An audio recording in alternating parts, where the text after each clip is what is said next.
गुरुर्ब्रह्मा गुरुर्विष्णु गुरुर्देवो महेश्वरा गुरुर्साक्षात् परब्रह्मा तस्मै श्री गुरवे नमः। तस्मै श्री गुरवे नमः। नमो नमः सर्वेभ्य। जैसा कि पूर्व वीडियो में हमने पढ़ा था वाक्य का निर्माण, एक साधारण वाक्य हमने लिया था और उसमें जाना था कि वाक्य किसे कहते हैं। शब्दों के सार्थक समूह को वाक्य कहते हैं जिसमें कम से कम एक क्रिया का होना आवश्यक है। यह हमने पढ़ा था एक तीन वाक्य। उसके बाद हमने पढ़ा था कर्ता किसे कहते हैं और कर्ता का वर्गीकरण, यानी कर्ता को हमने तीन भागों में बांटा था। प्रथम पुरुष कर्ता, मध्यम पुरुष कर्ता और उत्तम पुरुष कर्ता।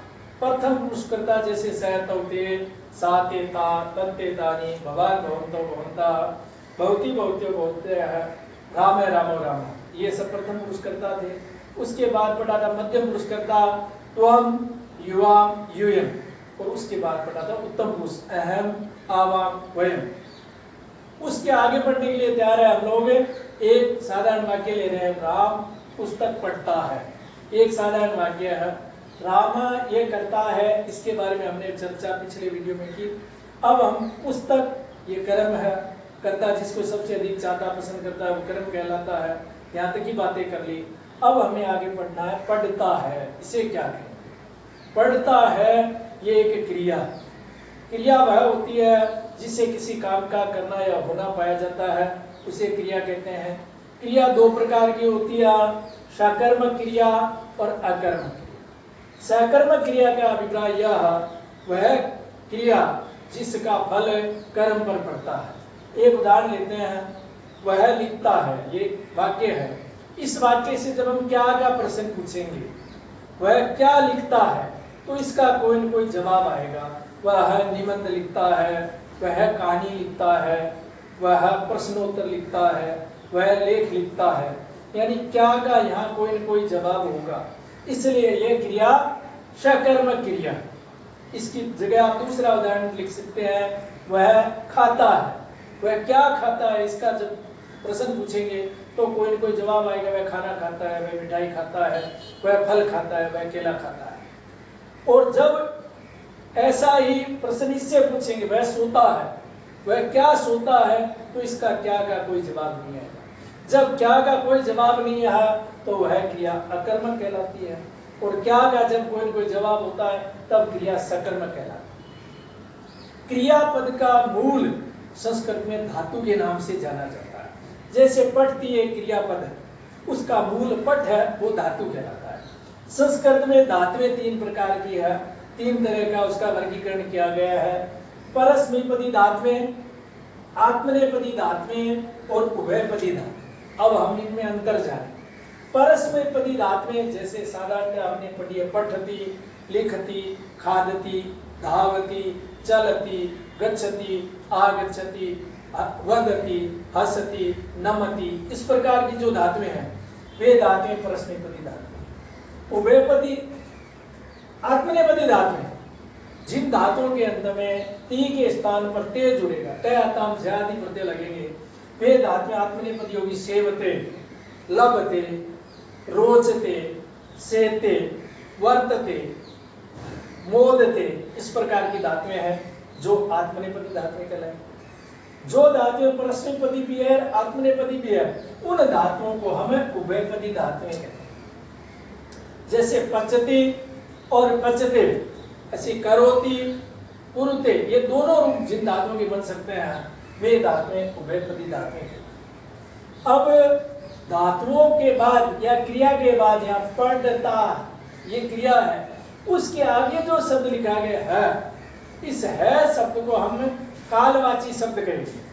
काल अर्थात लकार, जिसको टेंस कह सकते हैं, टाइम कह सकते हैं, समय कह सकते हैं। तो समय को या काल को मुख्य रूप से तीन भागों में बांटा गया है। सबसे पहले वर्तमान काल, जो अब इस समय चल रहा है, जिसमें संस्कृत में ताय है और रहा है, दोनों को बताने के लिए एक ही लकार है, लट लकार। वर्तमान काल यानी वह पढ़ता है, वह पढ़ रहा है, दोनों ही वाक्यों को कहने के लिए लट लकार है। उसके बाद लिट लकार, भविष्यत काल, आगे आने वाला समय। हिंदी वाक्यों के अंत में गा, गे, गी आ सकता है।